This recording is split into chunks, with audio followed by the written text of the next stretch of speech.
copied it from Pastor Doug Batchelor. Well, I didn't really copy it. I took some elements. I really liked this sermon, and I like all of his sermons, so I think this is a very important story that about Rahab. Not only about her faith, but also about her works. So, I'm just going to start by reading from Joshua chapter 2. And we'll start with verse 1. Now Joshua, the son of Nun, sent out 2 men from Acacia Grove to spy secretly, saying, "Go view the land, especially Jericho." So they went and came to the house of a harlot named Rahab, and lodged there. So, Joshua, as we remember, about 38 years ago, Moses sent out spies. He sent out 12 of them. And only 2 of them came back faithful, and one of them was actually Joshua. So this time, Joshua, he knows already what could have gone wrong, and he handpicks his two messengers, and I think they were really faithful because as we read on. So she's called a harlot, and which would really mean prostitute. And so they lodged there, and she probably had what we might call a bed and breakfast type of thing.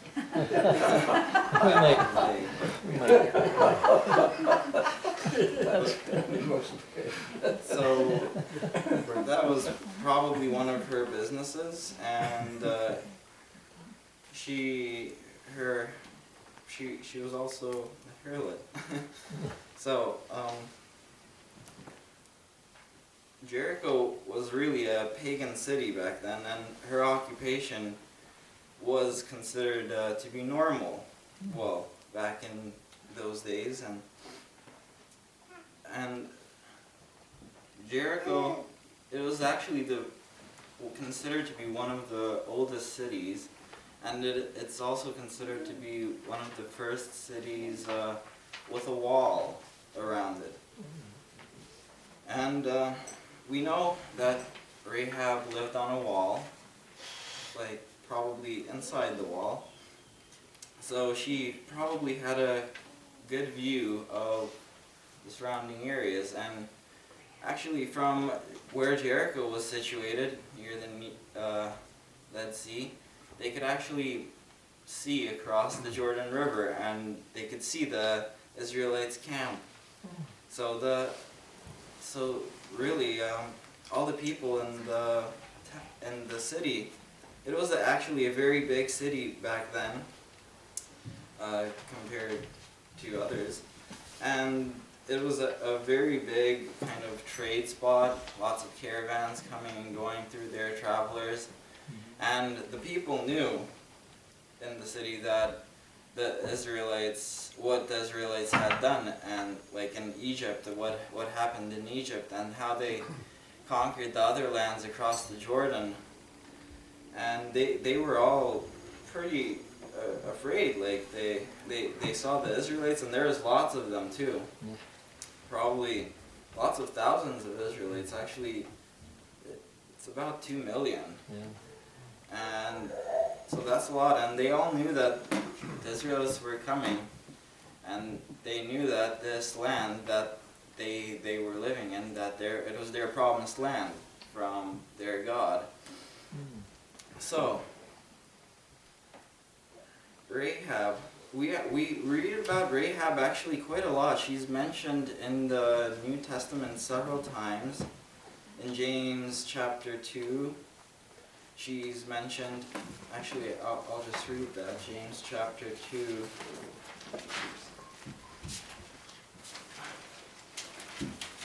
verses 23, and the scripture was fulfilled, which says, Abraham believed in God, and it was accounted to him for righteousness, and he was called a friend of God. So you see that a man is justified by works, not only by faith. Likewise, was not Rahab the harlot also justified by works, when she received the messengers and sent them out another way? So it's also by works, not only by faith. So God really sometimes uses people that we might consider to be like the worst sinners. She was a harlot. We don't really know what exactly she was doing. It only mentions her for a bit. So I'll just read on. And then it was told in Joshua chapter 2, then it was told to the king of Jericho, saying, Behold, men have come here tonight from the children of Israel to search out the country. Just wanted to say that this story is it's almost like prophecy, because it has lots of symbols and lots of kind of parallels with other parts of the Bible. It's some of the symbols here, like Rahab, she's a woman, and often the Bible pictures the church as a woman. In Revelation, we have a woman also clothed in scarlet sitting on a beast. And kind of, we know that God's church throughout the Bible hasn't really been always faithful and always faithful to Him. And so we could kind of get a picture of who Rahab represents. And then there's also the king of Jericho. So he's the king of the pagan city. And we could also kind of represent him as the enemy, the devil. So, and he knows that that there are two spies that came from the children of Israel. And the two spies, it's also a very interesting parallel, because in Revelation you also have two witnesses, the prophets and the Old Testament. Yeah, and then, well, it's basically like the New and Old Testament, the two witnesses. And the king of Jericho knows that the men are in his city, and he sends out other men to go search.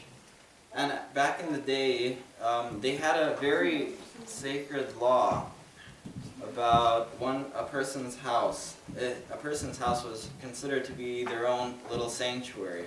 So, when the king sent out two men, the men came and they couldn't really enter her house if she didn't let him. So they were also kind of safe that way. I'll just continue reading from verse 3, So the king of Jericho sent to Rahab, saying, Bring out the men who have come to you, who have entered your house, for they have come to search out all the country. And the woman took the two men and hid them. So she said, Yes, the men came to me, but I did not know where they were from. And so she hides them, and we later find out that she hides them under flax, and it was probably another one of her family businesses. Flax was used to make rope and also crude cloth, and it says that she also dyed it into a scarlet color. So she hides them under the scarlet cloth, which is really also a very important symbol. But we'll go through that later. So, Loud.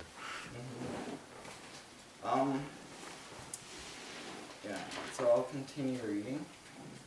And it happened as the gates were being shut, when it was dark, that the men went out, Where the men went, I do not know. Pursue them quickly, for you may overtake them. So that's Rahab telling the men who the king of Jericho sent for them.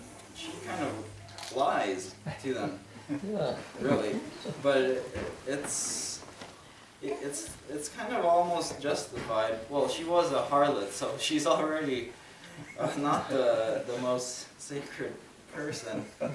So she lies, but throughout the Bible we do have lots of different people, holy people that did lie, like Moses. Like lots of people actually have a whole list of them here. Moses, Abraham, Sarah, Isaac, Jacob, and of course Rahab. Everybody. So they all lied, and it's not really good, but she did save the two messengers from them. So I'll just continue reading from verse 6. But she had brought them up to the roof and hid them within the stalks of flax, which she had laid in order on the floor. Then the men pursued them by the road to the Jordan, to the fords, and as soon as those who pursued them gone out of the gates, now they shut the gates. So the gates were shut, and they had no way of getting out. Well, they couldn't go through the gates. So we really see how God can work even with closed gates. She knows, because she lives on the wall, and she probably could see across the river, like the Israelites camping there, and at night they had this giant flame coming from their temple, and in the daytime it was just a pillar of smoke, and she could see them gathering up food that fell from heavens every day, and they didn't need water because they had a stream following them. So she really could see the power, and she was probably a pagan, and she most likely worshipped other gods, but when she saw this, she probably really thought that, wow, these guys have the real thing. It's not like ours. We just worship and nothing really happens. She probably knew of other religions too, because Jericho was a prominent trade city, and there was lots of caravans coming through, and she knew about a bit of all of the religions, and she could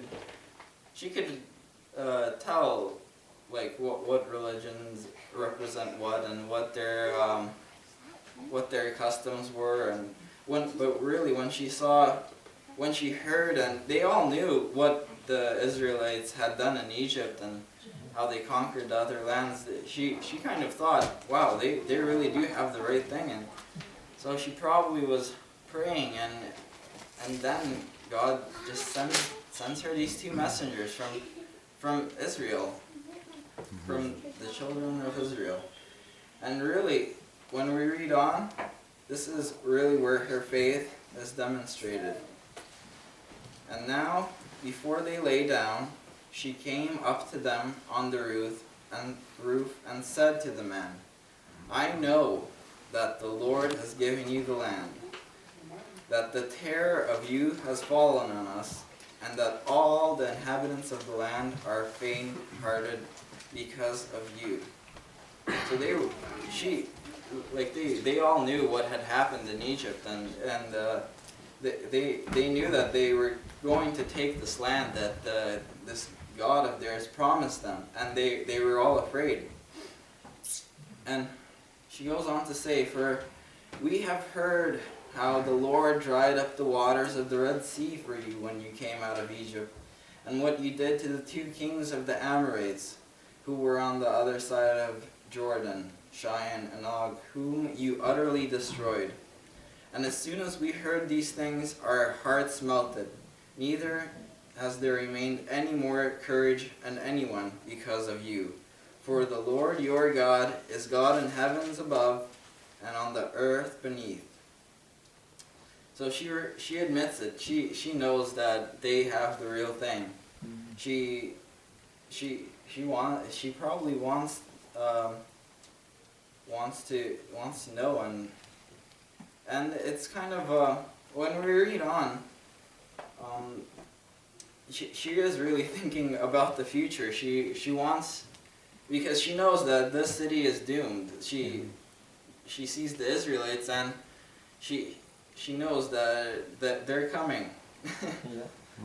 So then she goes on and says, "Now therefore I beg you, swear to me by the Lord, since I have shown you kindness, that you will also show kindness to my father's house, and give me a true token, and spare my father and my mother and brothers and sisters."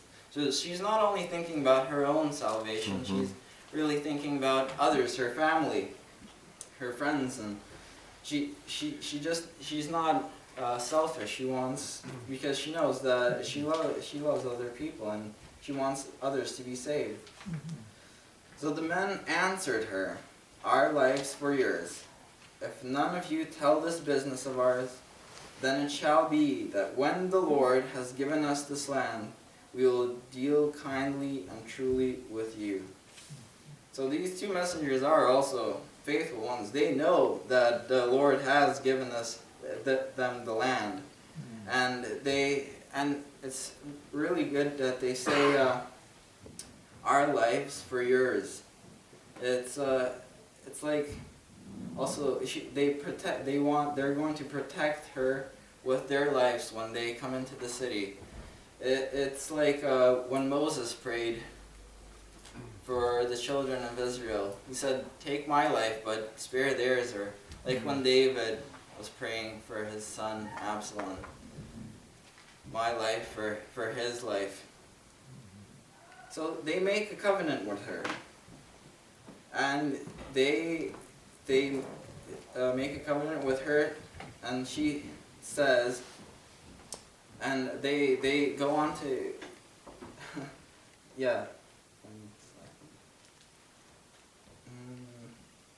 so she lets them down through a rope through the window, because her house was on the city wall and she dwelt in the wall. And it's very interesting that she took them to her roof where the covenant is made, with the two witnesses, with the two spies. And roof is really also a symbol in some other passages for a head, for your temple, and so it's interesting that she goes on to the roof with the two witnesses, and that's where the covenant is made between them, and that's where it happens. That's how she becomes saved. So she really has her priorities right. First, she thinks about God. She acknowledges that their God is the real God.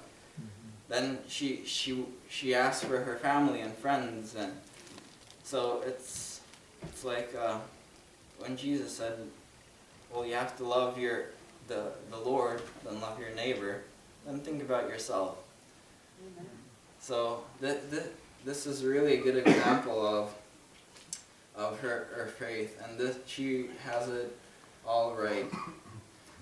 And she's willing to give up her own gods, her pagan. She grew up with this pagan, in this pagan city, in this pagan world, and when she finds out, she has enough evidence that her gods aren't really gods, and that the people of Israel, they do have the right thing. They have the truth. Because she sees across the Jordan River, and then she has the two messengers, and when they come to her house. So it's very, very interesting too that it happens like that. And so Joshua, it's actually the Jewish name Yahshua is the same as Jesus. So Joshua is coming to take over the land that God promised them with his army of Israelites who already taken over lots of other lands, and they know that this land is also going to fall. And so it's very interesting parallels here too. And when they go around the city, they blow the 7 trumpets. Same as the 7 trumpets in Revelation. Yes, so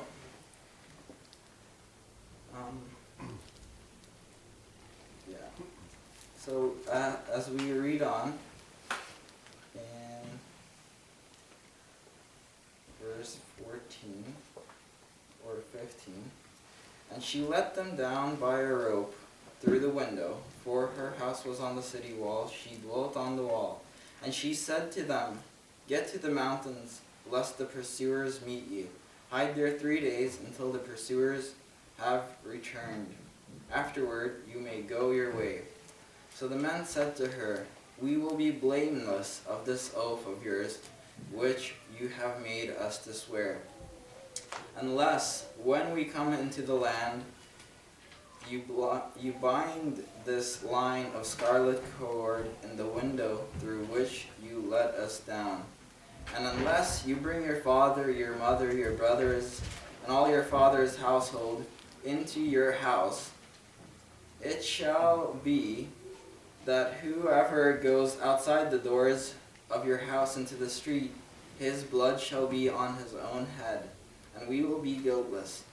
And whosoever is with you in the house, his blood shall be on our head if a hand is laid on him." So it's very important that they all have to be in this house, in her house, in order to be saved. And with the sign, it's a very interesting sign too. A scarlet cord in the window. It's in some cultures it might not be considered like the best sign, like a red light district in some cities, which is associated with prostitution. And this is a sign for really the truth, the covenant, the red cord. And it's also very important that whoever's in her house is saved. In her house and not outside when they come back to take the land.